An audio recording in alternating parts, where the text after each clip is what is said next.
किशनगंज लोकसभा क्षेत्र में सभी पार्टियों के सुप्रीमो ने अपने प्रोग्रामों के जरिए लोगों से अपनी अपनी पार्टी को वोट देने की अपील कर रहे हैं। आखिरी दौर की ये लड़ाई निर्णायक मोड़ पर पहुंचने लगी है, जहां कोई घुसपैठिया की बात कर रहा है तो कोई कह रहा है कि सीमांचल में घुसपैठिया नहीं बल्कि इंसान रहते हैं, यानी वोट किसी तरह से मिले उसको लेकर आरोप प्रत्यारोप का दौर भी जारी है। वोटर्स भी करीब करीब अपना मन बना चुके हैं कि किसको वोट देना है। किशनगंज लोकसभा क्षेत्र में तमाम सियासी पार्टियों की गहमागहमी अपने शबाब पर है। बिहार में भले ही सियासी पार्टियों ने जातीय जनगणना की रिपोर्ट आने के बावजूद अकलियतों को उनकी आबादी के एतबार से टिकट में भागीदारी नहीं दिया हो, लेकिन सबसे ज्यादा मुस्लिम आबादी वाले लोकसभा क्षेत्र किशनगंज की वो चर्चा जरूर कर रहे हैं। यहां चुनावी माहौल अब दिलचस्प मोड़ पर पहुंच गया है। चंद दिन बाकी है और लोगों के बीच किसी तरह का कोई कंफ्यूजन भी बाकी नहीं रहा है। सियासी पार्टियां और उम्मीदवारों ने आखिरी वक्त में एड़ी चोटी का जोर लगाया है और हर दाव और पेच खुलकर खेला जा रहा है। बिहार में लोकसभा के 40 सीटों में एनडीए के सिर्फ एक मुस्लिम उम्मीदवार मुजाहिद आलम किशनगंज लोकसभा क्षेत्र से चुनाव लड़ रहे हैं। जेडीयू के टिकट पर मुजाहिद आलम चुनावी मैदान में उतरे हैं। इंडिया गठबंधन ने अब तक 4 मुस्लिम उम्मीदवारों को चुनावी मैदान में उतारा है, जिसमें एक मोहम्मद जावेद किशनगंज से चुनाव लड़ रहे हैं। वो किशनगंज लोकसभा क्षेत्र के सिटिंग एमपी हैं।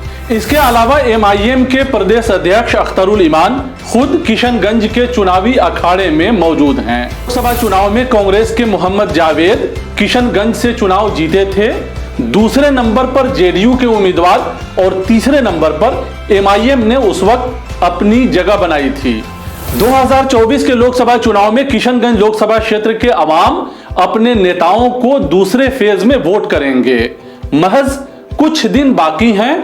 कौन जीतेगा और किसके मुकद्दर में किशनगंज का ताज आएगा, ये 4 जून को पता चल जाएगा। लेकिन किशनगंज चुनाव को लेकर जितना हलचल किशनगंज लोकसभा क्षेत्र में है, उससे कम हलचल राजधानी पटना में नहीं है। एमआईएम ने पिछले बिहार विधानसभा के चुनाव में शानदार एंट्री की थी। सीमांचल के इसी इलाके से 5 विधायक जीतने में कामयाब हुए थे। ये और बात है कि बाद में 4 विधायक आरजेडी का दामन थामकर एमआईएम से अलग हो गए। अख्तरुल ईमान अकेले पार्टी की कमान संभालते रहे। मौजूदा लोकसभा के चुनाव में एमआईएम कई सीटों पर अपना उम्मीदवार खड़ा की है।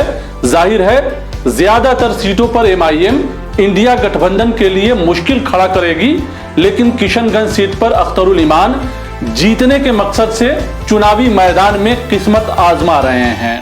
उनका दावा है कि वो चुनाव जीतकर जाते हैं तो किशनगंज के विकास के लिए वो तमाम काम करेंगे जो सवाल वो पिछले कई सालों से उठाते रहे हैं। एक अच्छे और बेबाक नेता के तौर पर अख्तरुल ईमान को देखा जाता है।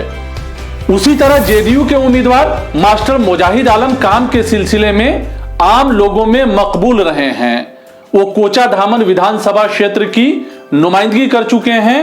पहली बार वो लोकसभा का चुनाव लड़ रहे हैं। जेडीयू कई लोकसभा चुनावों से किशनगंज में अपना उम्मीदवार उतार रही है, लेकिन उसे अब तक कामयाबी नहीं मिल सकी है। मुजाहिद आलम लगातार लोगों के मसले को लेकर जद्दोजहद करते रहे हैं। क्षेत्र के लिए मुजाहिद आलम का नाम भी पुराना है, लोग जानते हैं और उनके काम को भी देख चुके हैं। कांग्रेस के सिटिंग एमपी मोहम्मद जावेद किशनगंज लोकसभा की नुमाइंदगी कर चुके हैं। मोहम्मद जावेद पुराने नेता हैं और किशनगंज के सभी लोग उन्हें जानते हैं और उनके काम को भी देखा है।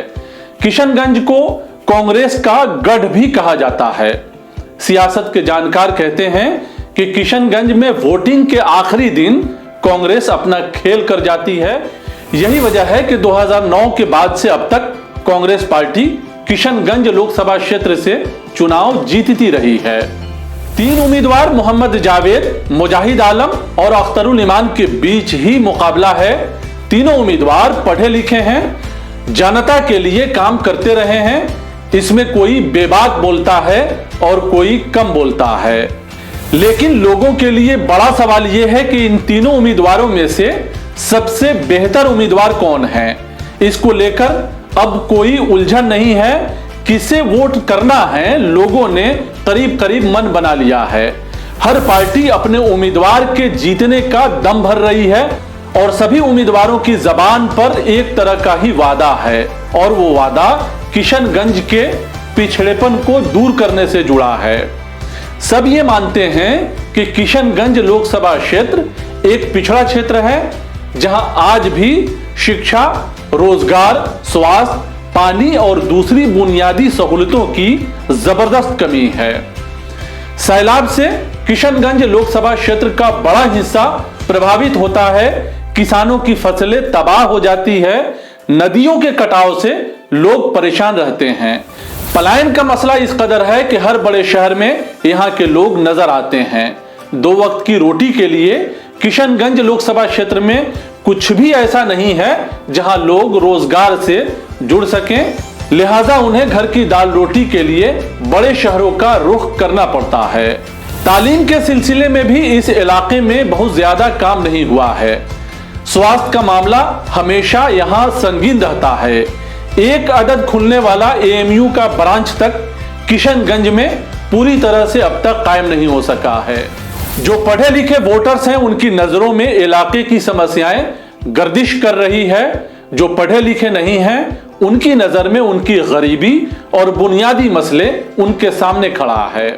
देखना दिलचस्प होगा कि इस बार ऊंट किस करवट बैठता है, लेकिन हकीकत यही है कि मुस्लिम आबादी वाले इस इलाके में हमेशा मुस्लिम उम्मीदवार ही जीतते रहे हैं।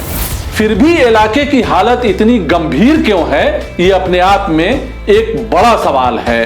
बहरहाल बिहार में इस बार अलग अलग पार्टियों के करीब 7 मुस्लिम उम्मीदवार लोकसभा का चुनाव लड़ रहे हैं। उन 7 मुस्लिम उम्मीदवारों में 3 उम्मीदवार अकेले किशनगंज लोकसभा क्षेत्र से अपना किस्मत आजमा रहे हैं। यानी साफ है कि 3 में से 1 मुस्लिम उम्मीदवार चुनाव जीतेंगे और वो लोकसभा पहुंचने में कामयाब होंगे। किशनगंज की आवाम ये उम्मीद कर रही है कि जो भी किशनगंज लोकसभा क्षेत्र से चुनाव जीतेंगे, वो कम से कम इस इलाके की तरक्की के लिए संजीदा पहल जरूर करेंगे, या कम से कम लोकसभा में जाने के बाद इस क्षेत्र के सवालों को जरूर रखेंगे। उम्मीद करनी चाहिए कि इस बार के लोकसभा चुनाव में जीतने वाले उम्मीदवार इस इलाके के मुकद्दर को बदलने का जो दावा उन्होंने लोगों से किया है, उसे जमीन पर भी उतारने की कोशिश करेंगे।